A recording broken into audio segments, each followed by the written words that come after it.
យួនប្រើយុទ្ធសាស្ត្រផ្អែមល្ហែមបបួលការចរចាតែលេបទឹកដីសូម្បីតែយួនជាចៅហ្វាយរបស់ហ៊ុនសែនក៏ចំណាយពេល40ឆ្នាំដើម្បីអង្គាមយកទឹកដីខ្មែរដែរអញ្ចឹងថៃប្រើយុទ្ធសាស្ត្រ50ឆ្នាំនៅលើទឹកដីហ្នឹងអញ្ចឹងឲ្យតែពេលណានិយាយពីសុខសន្តិភាពបើកផ្សារបើកព្រំដែនលំហូរទំនិញទៅដល់និយាយប្រជុំព្រំដែនពន្យាពេលយុទ្ធសាស្ត្រនេះល្អរបស់ថៃបើខ្ញុំជាថៃខ្ញុំប្រើយុទ្ធសាស្ត្រហ្នឹងណាខ្ញុំប្រើយុទ្ធសាស្ត្រហ្នឹងអូខេខ្ញុំប្រើយុទ្ធសាស្ត្រហ្នឹងយុទ្ធសាស្ត្រហ្នឹងណាកូនយុទ្ធសាស្ត្រហ្នឹងគឺជាយុទ្ធសាស្ត្រដ៏ល្អរបស់ថៃហ្នឹងមួយណាទី2បើខ្សែទឹកកាច់សកលលោកធ្លាក់ចុះជា U-turn recovery យ៉ាងនេះតើសកលលោកមានវិបត្តិអត់ទេឥឡូវយើងក៏លេខមើលចេះសិនស្ថានភាពខ្សែទឹកកាច់សកលលោកតើខ្សែទឹកកាច់សកលលោកប្រទេសច្រើនថយទេ Yes ប្រទេសច្រើនមានការថយចុះកំណើនសំណួរទី1ណាតើប្រទេសភាគច្រើននៅក្នុងពិភពលោកកំពុងតែមានការថយចុះផ្នែកចម្រើនសេដ្ឋកិច្ចទេ Yes ចុះប្រទេសនៅក្នុងពិភពលោកបច្ចុប្បន្នណាមានចំនួនច្រើនទេដែលមានវិបត្តិសេដ្ឋកិច្ច No សេដ្ឋកិច្ចថយមានចំនួនច្រើនតែវិបត្តិសេដ្ឋកិច្ចអត់មានច្រើនទេចុះសេដ្ឋកិច្ចពាណិជ្ជកម្មនៅក្នុងពិភពលោកតានតឹងទេ Yes ប៉ុនកូរ៉េអាមេរិក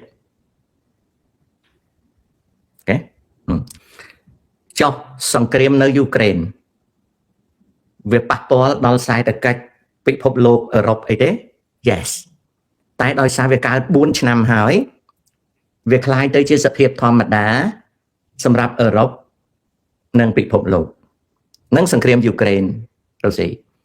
ឥឡូវដល់សង្គ្រាមមួយទៀតអ៊ីស្រាអែលអាមេរិកនិងអ៊ីរ៉ានតើវាប៉ះពាល់ដល់សេដ្ឋកិច្ចទេ Yes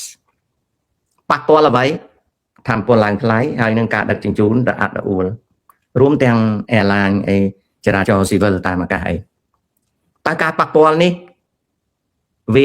វា critical វា serious វាធ្ងន់ធ្ងរខ្លាំងមែនតើទេ No ការប៉ះពាល់នេះវាមានភាពតានតឹងវាមានភាពអាសន្នខ្លះប៉ុន្តែវាមិន become critical ទេ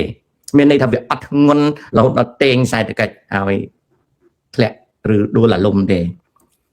ចុះវាប៉ះពាល់អីថាមពលឡើងថ្លៃការធ្វើដំណើរអាកាសចរណ៍ស៊ីវិលល្អិតល្អួល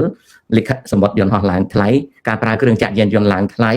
ការដឹកជញ្ជូនឡើងថ្លៃការធានារ៉ាប់រងឡើងថ្លៃលំហូរពាណិជ្ជកម្មអន្តរជាតិរអាក់រអួលតើសង្គ្រាមនៅអ៊ីរ៉ានវាតេងឲ្យពិភពលោកដាំក្បាលចុះទេ No តើបានទេខ្មែរកាមេរ៉ាខ្ញុំសួរខ្លួនឯងឆ្លើយខ្លួនឯង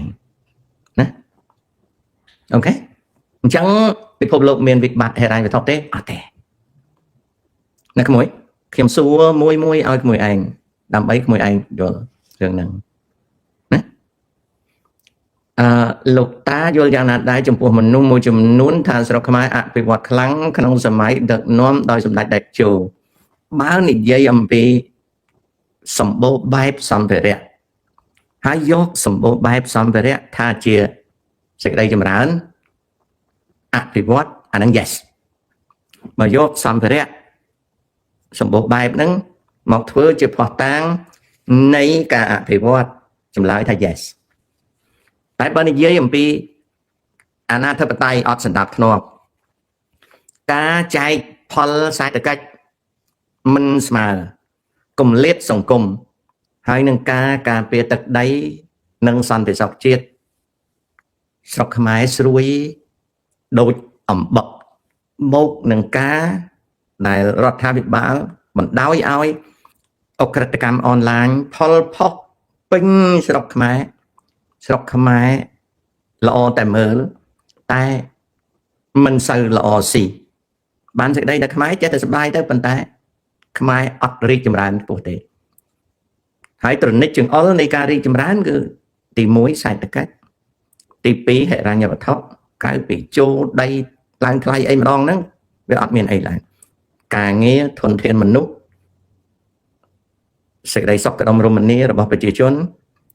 គុណភាពនៃការចេះដឹងស្ថិរភាពនិងសន្តិភាពនីតិរដ្ឋសង្គមបូរណភាពដែនដីនិងអធិបតេយ្យភាពអត់មានណាអញ្ចឹងបើប្រៀបធៀបឲ្យស្រួលស្ដាប់មែនតើស្រីបំរើផ្លូវភេទស្លៀកពាក់ស្អាតកញ្ចក់ដៃឲ្យលូនសក់ក្បាលលាបទឹកអប់ក្អូបមិនបានសេចក្តីថាស្រីហ្នឹងជាស្រីអ្នកមានទេពីព្រោះវាជាស្រីបំរើផ្លូវភេទយ៉ាងណាមិញប្រទេសកម្ពុជាដែលមានចៅ scammer ពេញដែលជាពាក់លុយគេយកមកសាងសង់ឲ្យបំផ្លាញសម្បត្តិសម្បូរបែបនៅពេលដែលសេដ្ឋកិច្ចនៅក្នុងដៃបរទេសហើយគម្លាតសង្គមធំនីតិរដ្ឋអត់មានអយុត្តិធម៌សង្គមសន្តិសុខសង្គមផុយស្រួយបូរណភាពដែនដីដាំក្បាលចុះប្រៀបបាននឹងស្រីបំរើផ្លូវភេទដែលស្លៀកពាក់ស្អាតលាបទឹកអប់ធ្វើសក់មិនមែនជាសេដ្ឋីនីនឹងអញ្ចឹងអាស្រ័យទៅដោយមនុស្សគេថាស្រីដែលស្លៀកពាក់ស្អាតហ្នឹងទោះបីធ្វើសំផឹងប្រហែលឆ្នាំក៏ដោយក៏ជារាជិនីស្នេហ៍របស់ខ្ញុំដែរអូខេ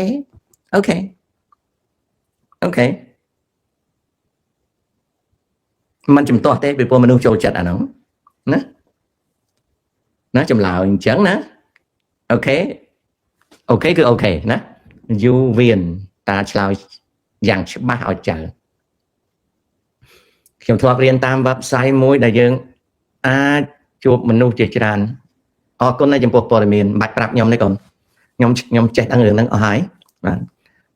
ធ្វើម៉េចឲ្យតែកូនឯងចេះបន្តទៅថាវិរៈយើងអានសៀវភៅរបស់លោក Robert Greene ល្អឬទេអត់ដឹងទេខ្ញុំដូចជាអត់ធ្លាប់អានសៀវភៅគាត់មើល Robert Greene សរសេរស្អីណា Robert Greene សរសេរស្អីហើយខ្ញុំសូមប្រាប់ចៅណាអានសៀវភៅមិនមែនរឿងល្អទេណា